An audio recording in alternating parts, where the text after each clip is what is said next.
अंधेरी रात का राज। राहुल एक छोटे से गांव में रहता था, जहां जंगल के बीचों बीच एक पुरानी हवेली थी। गांव के लोग कहते थे कि उस हवेली में एक आत्मा का वास था। एक रात राहुल ने अपने दोस्तों से शर्त लगाई कि वो उस हवेली में जाकर पूरी रात बिताएगा। आधी रात को राहुल अपने दोस्तों के साथ हवेली के दरवाजे पर पहुंचा। दोस्तों ने उसे शुभकामनाएं दी और दरवाजे को बंद कर दिया। हवेली के अंदर अजीब सी शांति थी, जैसे वहां कोई गहरी नींद में हो। राहुल ने एक मोमबत्ती जलाई और धीरे धीरे हवेली के गलियारों में चलने लगा। हर कदम के साथ उसे ऐसा लग रहा था कि कोई उसे देख रहा है। अचानक उसे कमरे से किसी के फुसफुसाने की आवाज आई। राहुल ने हिम्मत जुटाकर दरवाजे को खोला।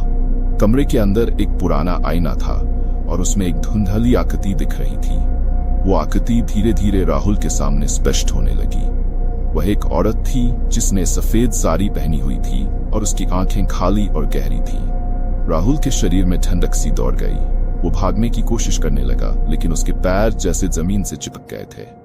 वह औरत धीरे धीरे राहुल की तरफ बढ़ने लगी। तभी हवेली की दीवारों से एक भयानक चीख गूंज उठी। राहुल ने जोर से चिल्लाया और होश खो बैठा। सुबह होते ही जब उसके दोस्त हवेली के दरवाजे पर पहुंचे तो उन्होंने राहुल को बेहोश पाया। राहुल को होश आया, लेकिन वह कभी उस रात के बारे में बात नहीं कर पाया। गांव के लोग कहते हैं कि वह आत्मा राहुल के साथ कुछ ऐसा कर गई थी जिसे वह कभी नहीं भूल पाया। समाप्त।